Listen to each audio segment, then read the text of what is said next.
Drip lines. Ayun. So, kung saan ito po. Ang talaga sobrang. Ganda ng kulay. Dito lang sa puno yan. Available po sa lahat po ng taga-Morong. What's up? Andito ngayon tayo sa aniyan ng Melon. melon. Napakagaling talaga ni ni Sir Edwin Corbadora. So ayan. Melon po. Napakaganda. Arabian Gold.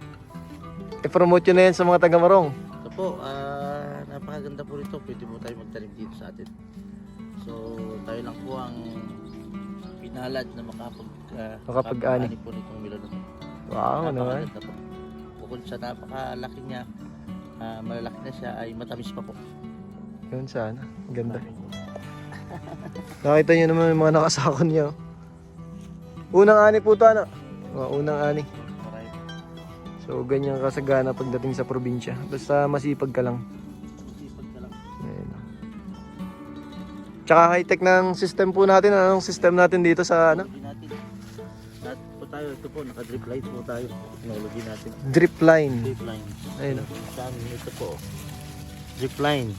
Ito po, dito na po natin pinapadaan yung ating fertilizer.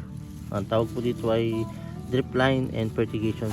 Yun. Ayan na po yun. Kasama na po yung dilig doon, ano? Yun na, po, kasama na yung dinidiligan niya, dilig. may kasama ng filtration rin po yung pandilig niya.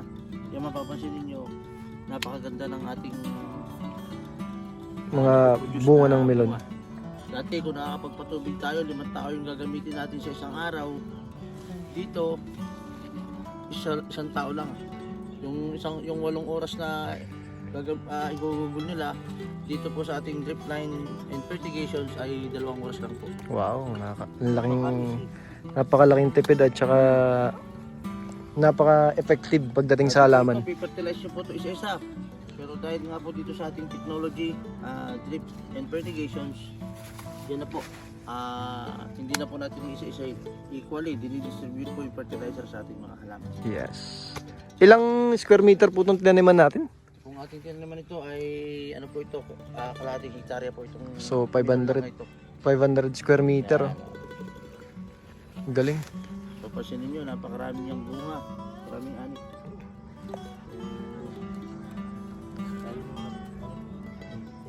Ganda. Ha, subukan nga daw natin. Napakaraming ani. Ang ganda nitong ani nila ngayon. Sobra. Ang talaga sobra.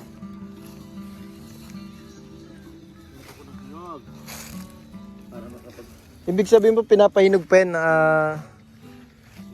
Ilang days po bago may ano yan, yung after anihin? 3 days. 3 days. Testing natin.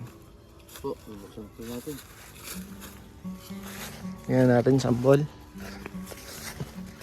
Tingnan po natin itong sample na melon. Po. Melon. Live po. Tingnan natin ha.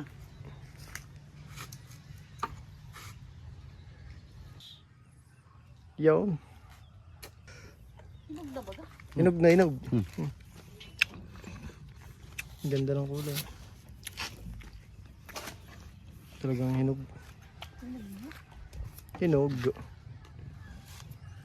Po. Pwede na po kainin. Pwede na ba? Orange na orange nga eh.